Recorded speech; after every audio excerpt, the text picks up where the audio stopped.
Yo, yo, yo, yo, yo, yo, yo, yo. Hey guys, welcome back to another amazing edition of the Best Practices Show podcast.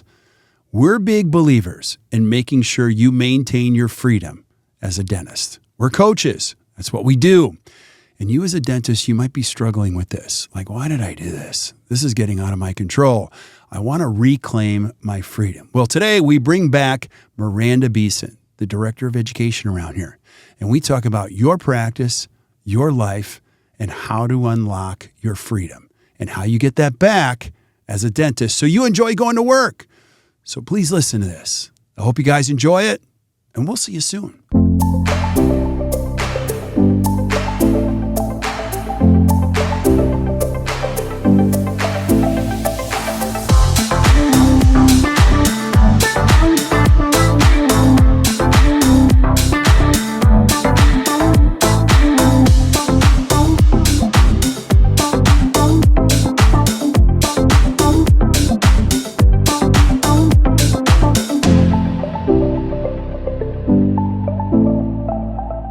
Hey guys, welcome back to the Best Practices Show podcast. I have the coolest job in the world because I get to talk about the things that matter in dentistry with the coolest people ever. And today is no exception. We have our Director of Education, an incredible member of our leadership team on today. Her name is Miranda Beeson, and we're going to be talking about your practice, your life, and unlocking freedom, which is the reason a lot of you became a dentist in the first place.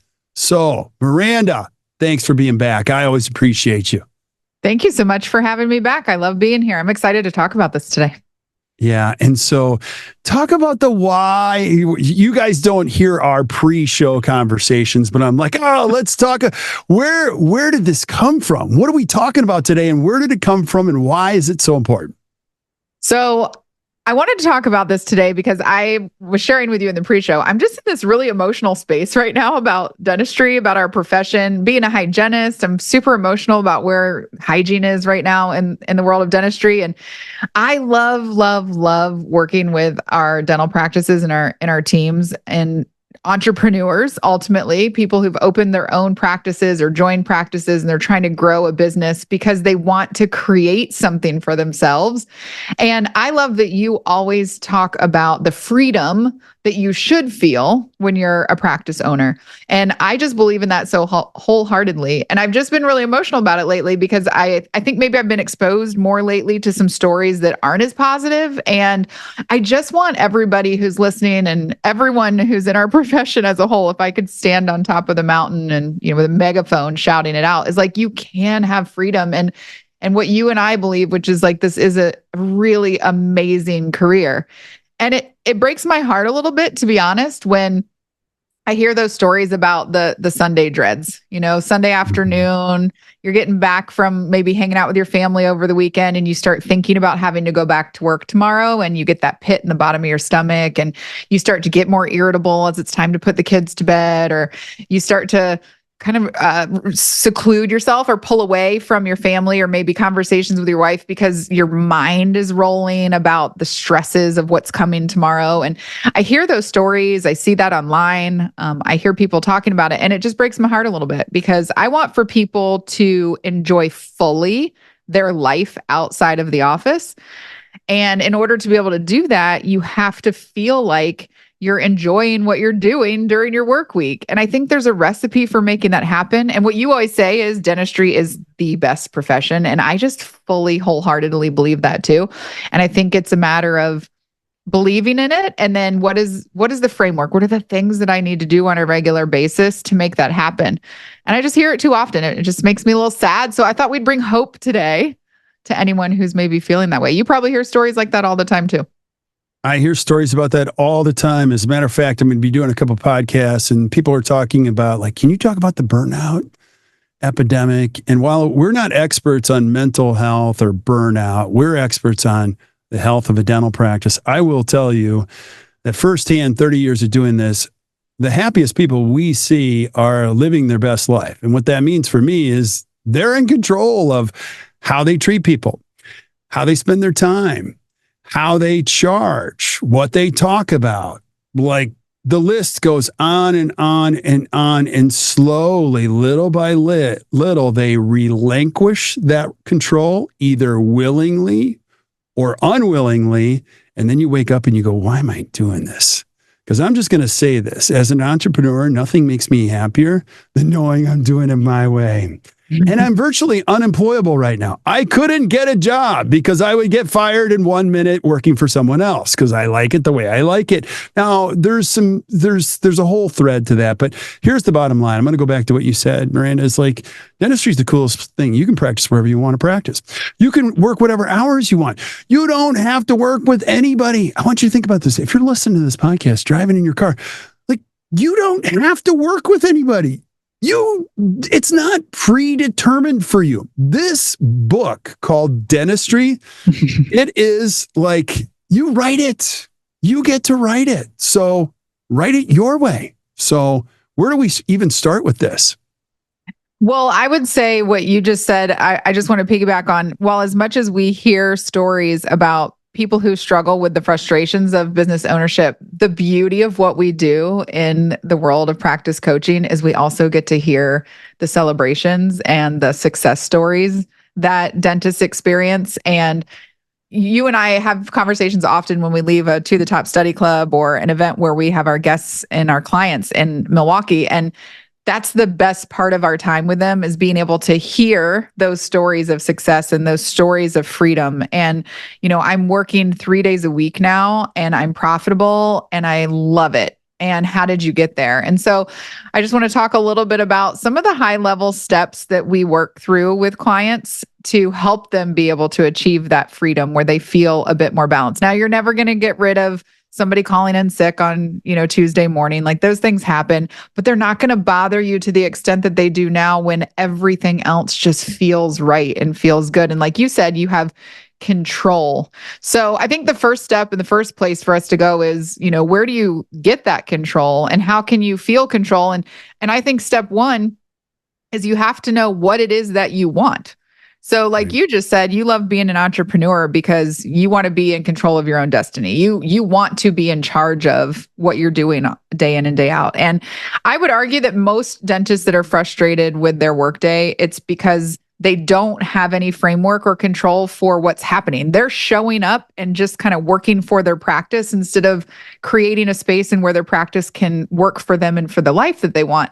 And so I think the first piece is to gain some control through creating vision, right? You're not going to go backpacking with no compass. You're not going to go get on a sailboat and not have a chartered course for where you're headed. So you need to have a clear vision for what you want for your practice and for your life outside of your practice. How does this, because ultimately that's what we're helping people do, right? Really, what we get the most out of is creating that better life.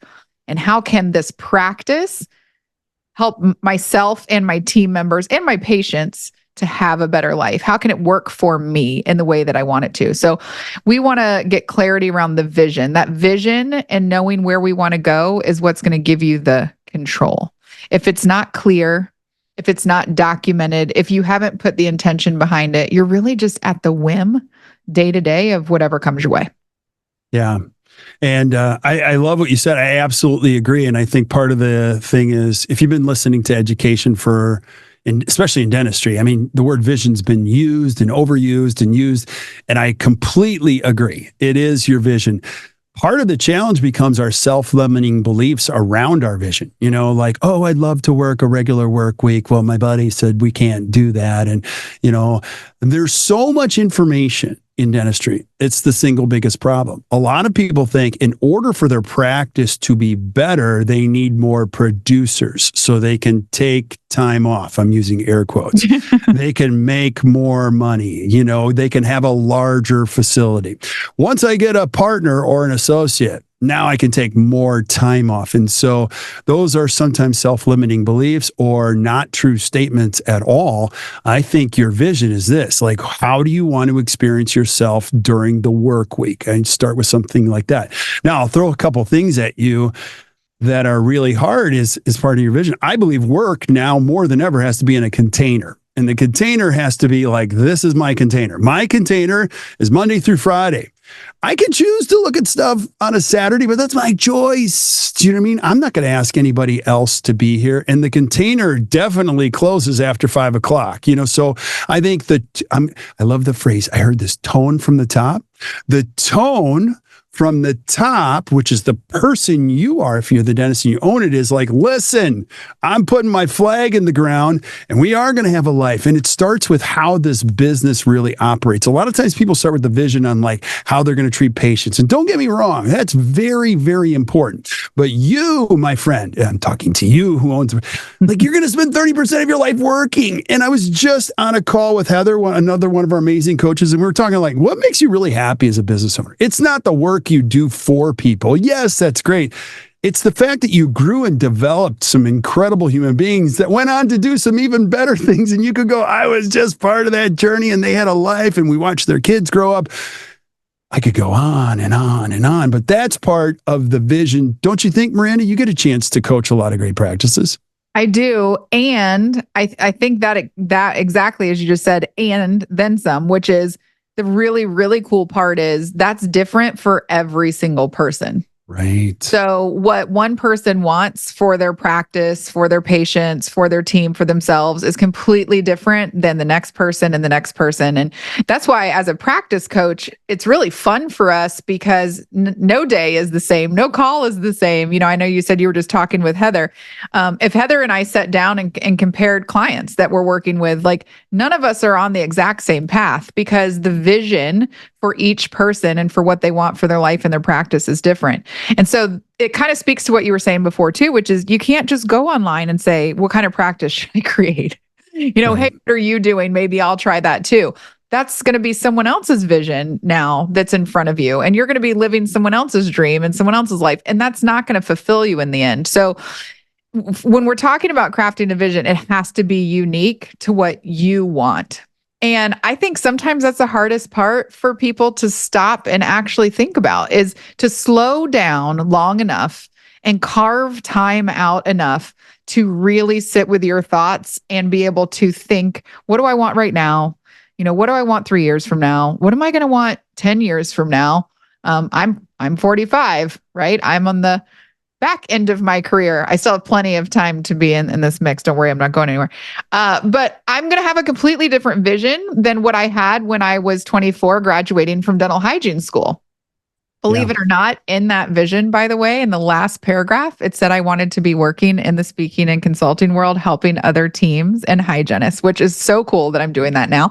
But had I not written that down 15 years ago, would I be sitting here doing this now? I don't know. And so I think it's really important to carve that time to think about what you want. Block out what the industry's saying you should do. Block out what your neighbor down the street is saying that you should do or what the Facebook group is saying you should do and really think about what you want. And there's 4 specific areas that you want to focus on when you're building that vision. And you alluded to them a little bit. The first one is for my practice, right? What do I want for my practice? And it might be that you want to have a big building, you want to have 3 associates. Like if that is the vision that you have for yourself, then set the course and do it right and do it intentionally. But if you're like, I want to produce more, but I really, really like having this small team. I like having it just be me and my, administrative team members. I have loyal assistants I want to, have working here for years and years. Jot it all down. Make sure you have a plan, whatever that plan is that's unique to you. Make sure you have it documented. And I like for people to get really, really specific. Like, what does it look like in your office, in your practice? What does it feel like in your practice? What type of services are you offering in your practice? And be okay if you're like, what I really want to do?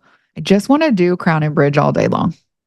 It's really just, I love it. And that's what I want to be doing. Great. Then don't start taking an implant course because your buddy from dental school said you should come take this course with me, right? Right. And then you're going to go into what you want for your patients. What do you want for your team? And ultimately, what do you want for yourself? And I put self last because I do think we have to be others focused. But ultimately, you're doing this for yourself in every step of the way. And there might be some specific things for yourself that you want to make sure that in the end, you are able to achieve through this process. Yeah. And so I'm going to piggyback on this. And one of the fun things about having a very healthy culture is that you can have a little conflict and you can disagree with people and it doesn't affect the relationship. So I'm not disagreeing with you, but I'm going to throw a couple things and just add some context to that. So I do think it is important to talk about yourself. I do think we need to be others focused. And what I think about when it comes to vision for me is knowing who I am. So, and let me explain, it's the only regret I've ever really had professionally is I wish I would have gone back and taken a lot of these tests, like Working Genius. I wish I would have had the ability to take that at 25. I would have figured out who I was earlier.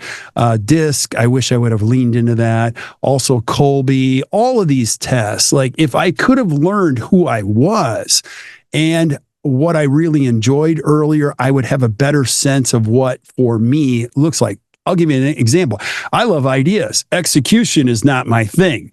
And so I always thought, I want a big business and all this kind of stuff. Well, the older I've gotten, the more I like talking to one person at a time, not 30. So I think that the thing is this, and I'll couple that with your practice, is it's really easy to fall in love with a facility. My buddy has a facility. It's got 22 ops. He's got 2 CBCTs. Well, the thing you have to be careful about is not to make your facility your philosophy, because sometimes people build a facility first without really knowing what they're going after. And so that facility becomes your philosophy. And that's a tough carry for a while. So, one more thing that I'll just say is the power of having a great coach is the coach can ask you the right questions. I have told many dentists in 30 years that have said, I should get a partner. I'll tell them right away, you should never have a partner. And they go, why not? I go, because you hate other dentists. And they go, no, I don't. I go, I sat next to you in a Frank Spear course and all you did was complain about how lousy his dentistry was. You can't, that's one of the best in the world. You don't like other dentists. You don't like people touching your stuff. I've heard you say, don't touch my stuff. Stop touching my stuff. You are not a good candidate to work with other dentists. So, I'm off on the rails here, but I think a big part of this is as you get older, you start to realize who you are. And when you go to work and it's a reflection of who you are and what you wanted, which is what you're talking about, with the help of a great coach who's made you help you make it happen, it's like the cat's meow. I don't want to tell you, oh gosh, I'm a unicorn and I love work every day. Work is hard, but, and I do love it, but, let's hope so. Yeah. There's so much. But you get to be more authentically yourself, right? So you feel more authentically yourself now than ever before. You've shared that, and in terms of your workplace. And as a dentist, if you're showing up and not living your vision and creating a practice and surrounding yourself with patients and a team that suits you and what you really want for your practice and for your business, then you're not really living an authentic life, and everyone will feel that. And no matter how hard you work towards developing your team and culture or trying to build relationships with your patients, if you're fighting against the current because you're living a life that isn't true to who you are and who you want to be, you're not gonna be able to counter that burnout. It won't go away. The only way to truly, I think, counter burnout is to be in a place where you're living your authentic self. You're able to have space to do your best work and to admit fault and vulnerabilities when they happen. And you can create that within your practice and you can create that within your team, but you have to stop and know what does that even look like for me? What would authentic work look like for me? And what would that feel like for me? And that's a hard space for some people, I think, to really sit in. So that is one of my favorite things as a coach, is to challenge that thinking. So you don't stop at the surface, but you keep digging a little deeper and a little bit deeper. We do that when we help teams figure out their core purpose. Why do we show up every day? Okay, but why? Okay, but why? We got to keep going until we really get to the root of who am I really? What am I trying to do here? And how do I want to do it? Who do I want to do it with? Who do I want it for? Like you said, that's the freedom. And that's why I wanted to talk about this today, is there is so much freedom when you can figure that out. And that's why it's the first step in any of this framework to be able to have that freedom and experience that as a business owner, is you really have to stop and figure out, what do you want? It's like that scene from The Notebook, right? When he's screaming at her, what do you want? Just tell me. And that's harder You're than going to it reference The Notebook? Well, in our pre-show, you were referencing Braveheart. So we have Braveheart, to you balance. can take a land, but you can't take a freedom. Okay. We digress. The Notebook is a great movie. Okay, keep going. I'm sorry. It's stellar. It's a stellar movie. But yeah, what do you want? Like it's you do have to stop. You have to look in the mirror. And sometimes you do need to work with a trusted friend or a spouse or a coach or somebody to challenge your thoughts. Hey, I'm thinking this. Does that sound like me? Does that sound right? Am I on the right path here? And sometimes you also need someone to just keep you encouraged, right? To give you that kind of kick in the pants to keep going, especially if your vision is something that is not the norm. If your vision doesn't suit with what is normal in our industry, if you're challenging the status quo, it's really, really easy to get swayed back into like, well, that's not how most people do it, or that's not what I hear about. You know what? If that's what you want, let's figure out a way to help you get it. And sometimes going against the grain is what sets you apart. You end up differentiating yourself without even intentionally doing so. Yeah. And other things too, along the way of building this practice or building your vision is a great coach or a great advisor, or a great mentor can help you understand some of the obstacles that you may not understand yourself, like the money thing. People think that more money sometimes equates to happiness. Well, there's a requirement that goes with more money. And I've watched people try to accumulate so much money that they're so miserable. Like it's a means. They're like, I just got to get through this. And then I'm going to give this to somebody. And then I'm going to get out and do what I really love. I'm like, well, that sounds horrible. Come on. There's got to be a better way to do this. So Miranda, give us a framework. Like, where do I even start? Because you get to do this with great practices all the time. Yeah. So once you've really settled into your vision and you have, now mind you, that might fluctuate a little bit over time, right? What you think you wanted 10 years from now, by the time it's 10 years from now, might have changed a little bit. But I think to the core, there's pieces of that will always remain. And once you have that vision clear, the next thing that's really going to lead you towards that freedom is having strategy to accomplish it. So it's great to have this vision and to have this idea of what I want for my practice and my patients and myself. But how do I make that happen? And that's really where you have to dig into strategy. So you have to create a well-defined plan that can turn that vision into actionable steps. It's going to help you prioritize the tasks, the systems, the processes that you're going to need to put into play in your practice to be able to align with what those long-term goals are. So when you're strategically planning, it allows you to eliminate getting bogged down from that day-to-day operation. You're being more intentional with what we're doing on a daily basis. You're not just putting out fires that come up. You're reminding yourself and your team, like, nope, I'm going to stay focused on what's most important right now because I have this vision, I have this goal, like we have to get there. And when you analyze your practice, you decide what this vision is. And you think, okay, I've got to put a strategy in place. I need to be in control of these days and not let them control me. I think a really simple step is just to stop once you know what you want and look at what you have.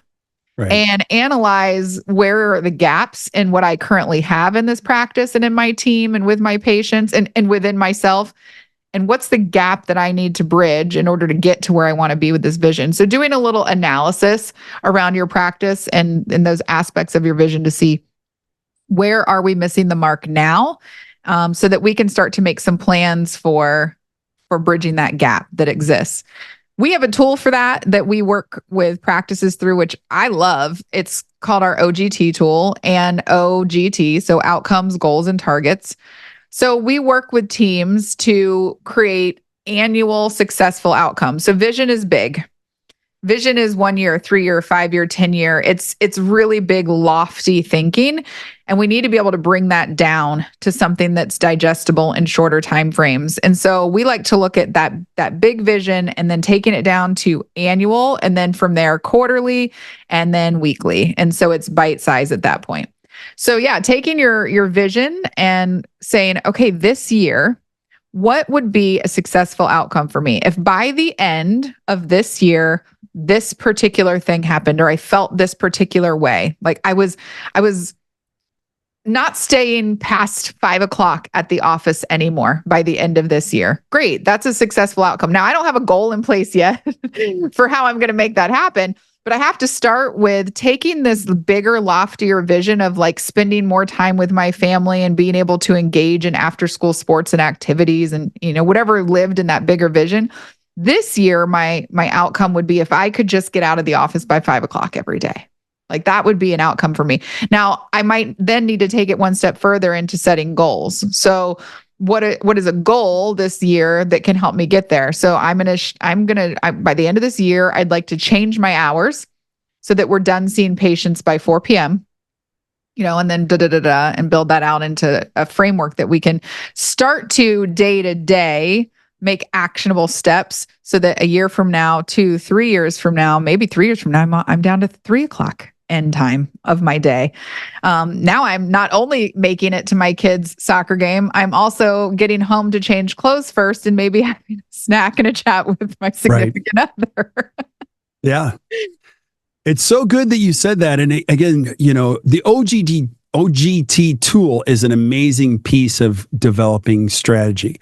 And I just want to, again, piggyback on always what you say is like, the value of working with a great coach who can put this strategy together. And again, you don't have to work with us, but I'm biased. I think we're the best. But like working with a great coach, somebody like Miranda, she can say, okay, listen, you worked 210 days a year last year. Let's not do that anymore. Let's go to 200. Then we're going to go to 190. And you're not going to see patients in the evening anymore because you've just told me you don't want to do that. And so they hold you accountable to taking these steps and helping the team understand how this all works, because you might be like me. You're like, I have this idea, but I can't quite describe it and I don't know how to reinforce it. And I've told my team once, but the consistency misses on that respect. And the cool thing about this is that once you get clear around how you want this freedom and how you want this vision, you come up with a few things. You actually end up coming up with like 5 goals, and everybody coalesces around those 5 goals, and your priorities each quarter support those goals. So you become this leader that becomes incredibly consistent, almost to the point where it freaks people out. They're like, I'm waiting for him to pivot. I'm waiting for him to pivot. He's not pivoting. I'm like, no, that's the power that clarity gives you, that gives you your control back. Because let's just go right there. You as a dentist, you need 2 things to be happy. You need predictability and you need progress. And you have to determine what do I need progress on? And what do I need predictability on? It's bigger than dentistry. It's your days. It's the cash flow. It's the relationships. It's like how I feel every day. And when you get little pieces of that, you start to tell yourself a better story. You go home and go, I actually like this. I actually might speak at Marquette, at the end of the quarter and tell dentists it's a great profession. I actually feel better when I go home. So I love this topic so much, Miranda, because it means so much when we watch dentists reclaim control. They start to do the strategy. And then when they execute the strategy, their strategy becomes bigger and it becomes better. And that's what you're talking about, right? Absolutely. I worked with a team coaching client, and one of their goals in the very beginning of coaching was to have a better work-life balance. Like we're here way too much. And so we restructured hours. Part of our annual goals that year, their successful outcome was wanting to have that better life balance. And so one of the annual goals was by the end of the year, we're going to shift the office hours to 7 to 3. So that we can make sure that we are home in the evenings and we feel like we have, half a day with our kids before the next day begins, which is the opposite, right? They were living a life for years of just coming home and feeling like it was like, make the dinner, get the kids in the bath, get them to bed, go to sleep, wake up and do it again. And you're not even living much life at that point. So they were able to transition to 7 to 3 and they started going like, this feels amazing. And so I was like, great, well, we need to do this again. It's a new year. Like, what do we want this year? And, the new successful outcome was like, we want to be able to take a vacation and just feel guilt-free about it. Like we haven't done that in years. Great. So what goal are we going to put in place to feed that successful outcome? Now, like you said earlier, there's usually multiple successful outcomes and goals. I would say 2 to 3 that are like, these are the biggest things we want to work towards. And then usually at least a couple of goals that we have annually towards each of those outcomes. And then that comes into the place that you talked about, which is then we take it one step further, which is into quarters. And if we break up the year in this annual goal, it can feel like there's no way we're going to be able to do that. But if each quarter you just take a little piece of it, a little something that you and your team are working on to help get you there, by the time you get to year's end, sometimes well before year's end even comes, you've accomplished this goal and you're able to celebrate together. And that gives you the momentum and motivation to want to do it again. And really that's the next piece of this is, you get the clarity around the vision and that gives you your control back because now you know where you want to go and you can set the course. You create strategy and then that gives you actionable steps towards that freedom. And then the last piece is to really drive change and to really get there. There's pieces of this puzzle that you have to be able to delegate. Right. You have to be able to take that vision and share it in a way that creates clarity and inspiration to your team so that they also feel empowered to help you get where you want to go. And ultimately, that's going to impact them in a really positive way as well. I actually, when I was administrator, loved having my team orchestrate a vision. Like, what do you see for yourself as a hygienist? What do you see for yourself as an assistant? Like, how can we help develop you along the way with developing the practice? And it starts to build this camaraderie towards something so much bigger than just showing up and punching the clock and, let's do some fillings today. Like, you start to recognize that we're creating something here that fills all of our buckets. And in the meantime, how cool is it that we get to take care of people while we're doing that every day? And it's just a completely different feeling and mindset for you and for your team. I talked at the last TTT, and again, I've been in this emotional space about our profession, so bear with me while I'm sappy, but it's so cool to me that as a dentist owning a practice, you have the ability to impact the lives of so many people. It is such a gift to be able to create this freedom and future for yourself, but to also be able to develop other people. And I mostly am talking about your team right now. You have the potential to impact these people's lives and then some, because when you impact them, they're impacting others outside of your practice. I just think it's a huge gift. And when you get really, really clear about what you want and you're able to create this unity with your team around that vision and you're all on that path together, you're going to feel more comfortable delegating some of these tasks and responsibilities because you've created autonomy within them and there's trust. And you really empowered them to own it. And they're never going to own it as much as you because they don't have as much skin in the game as you do. But there's a lot of people who will really step up to the plate when you share where we're going. They want a greater sense of purpose. You've talked about that before, the concept of meaningful work and how important that is in the retention of team members. Yeah, absolutely. I mean, are you prompting me to talk about that? Because this could go on forever. I love to hear you talk about it. Well, meeting for work, we're part of an incredible educational experience internally, and a big conversation in the world is always burnout and all. And we alluded to that before, but I think meaningful work has to be a cornerstone. And we're watching a lot of incredible people that are coming into the workforce. They want to do meaningful work. So that's a key piece to this. I want to just add to what you said so brilliantly.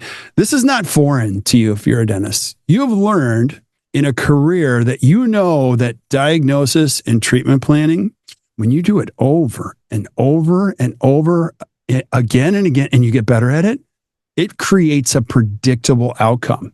We could say that the better you get at diagnosis and treatment planning, the dentistry is getting better regularly. It's that predictable. Same principle applies to your business. But most dentists spend more time planning vacations to get away from this than they actually do their business. What Miranda's talking about is actually slowing down and working smarter.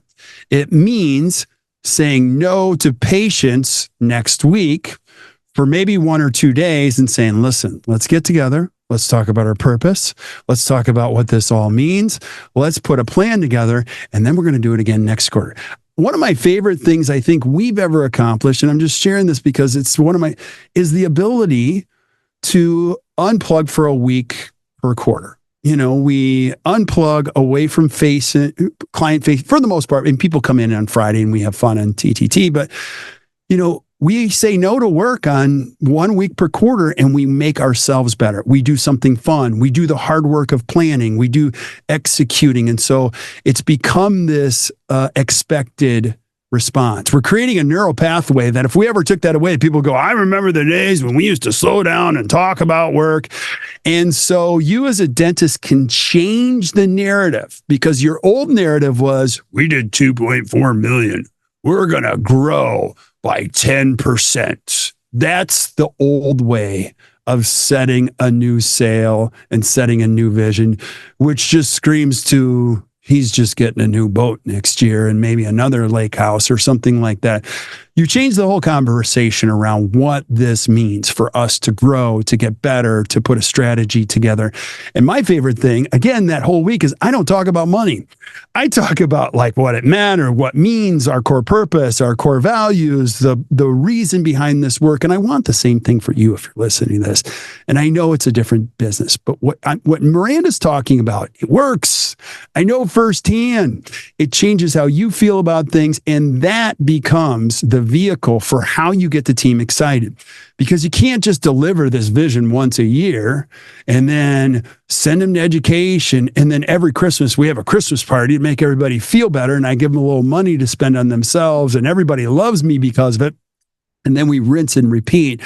Our goal with this podcast is to give you real things that work in amazing practices so that you can use them as repeatable workflows.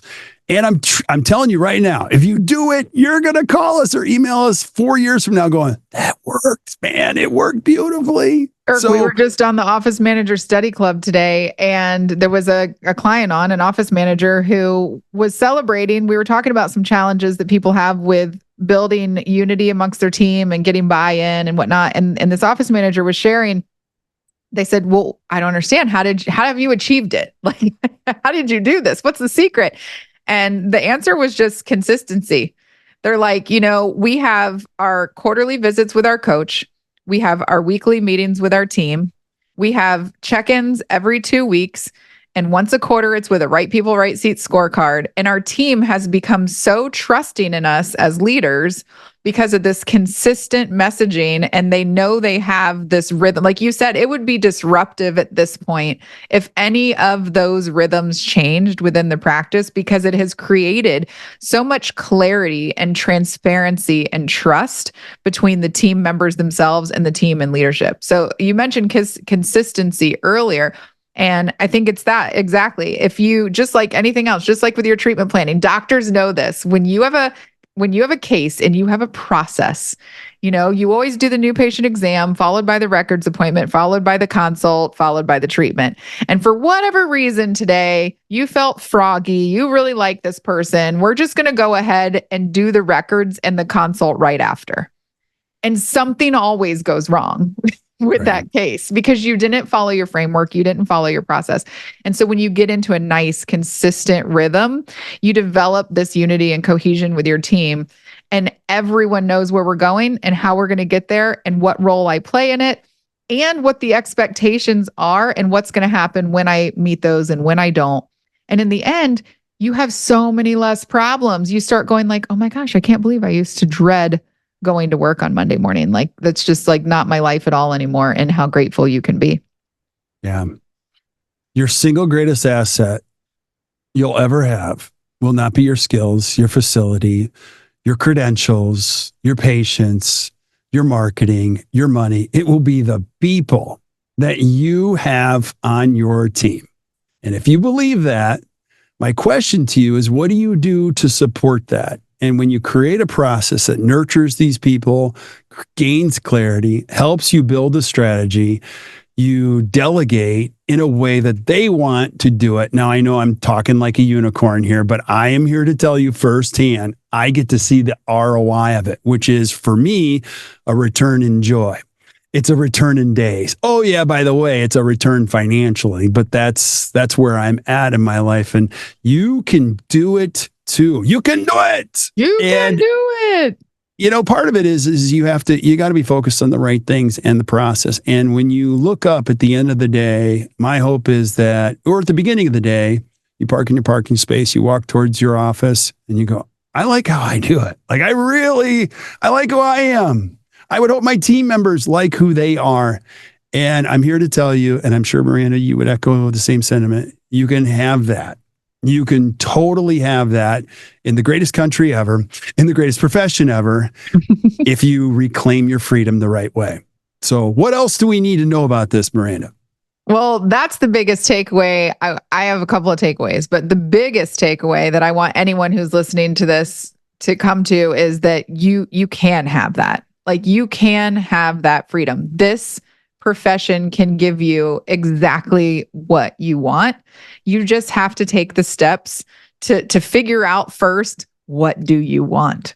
And so, one thing is just literally sit down. Like look at your calendar, get where you're going. If you're listening to this in the car, stop, sit down, look at your calendar and say, okay, when can I carve out time? And I'm not saying 30 minutes. You need to carve out some solid time.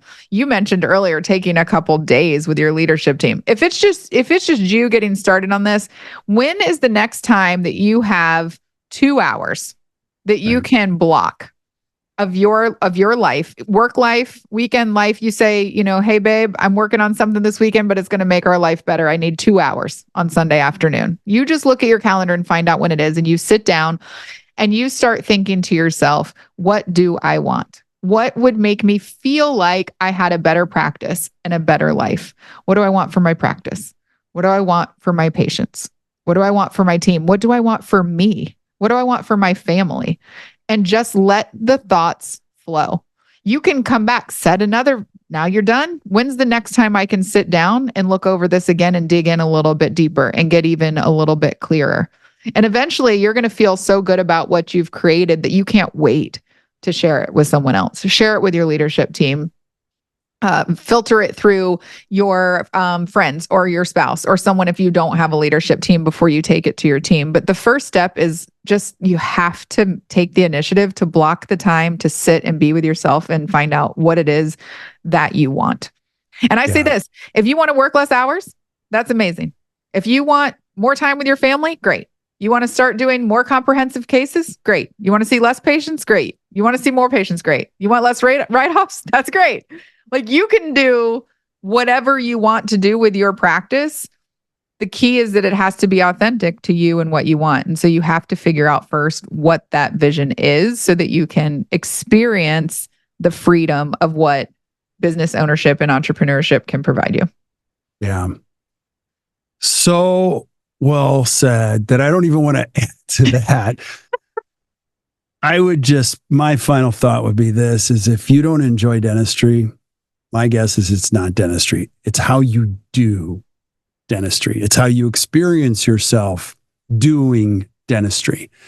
And a lot of people don't do what you're talking about, Miranda, and do the work to experience the joy at the end of the day. And what they do is they give up.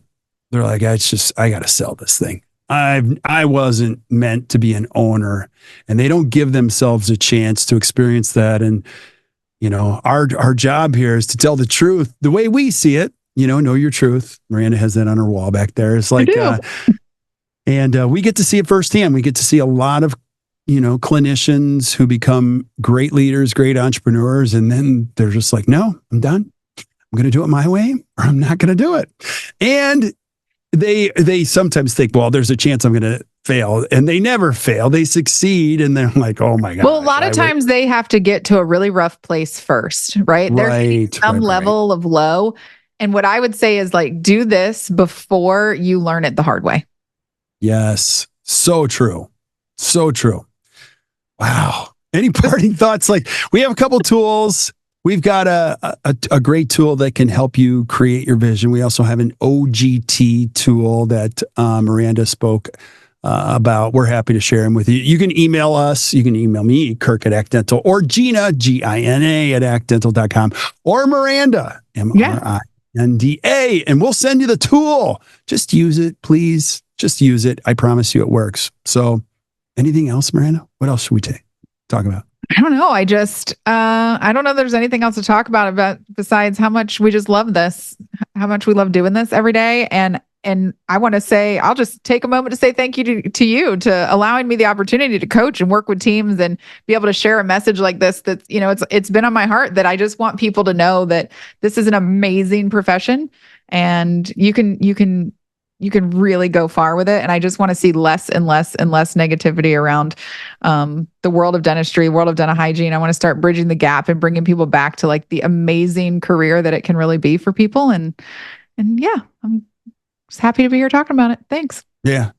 Well, the pleasure's all mine. And thank you for saying yes to the job offer we extended to you when we had these conversations, because that's what makes it all work. So much fun. I love this stuff. We have more great stuff coming your way. So Miranda, stick around while we say goodbye to everybody else. But thank you guys for joining us on the Best Practices Show podcast. We're over 800 episodes. I have no idea how this is working, but it's growing like crazy. Like people all over the world are downloading the podcast. Like today in Japan, people are going to download. I've never been to Japan. I want to go. I'm like, I don't know how it's working. I don't know if you guys are sharing these. If you are, please do.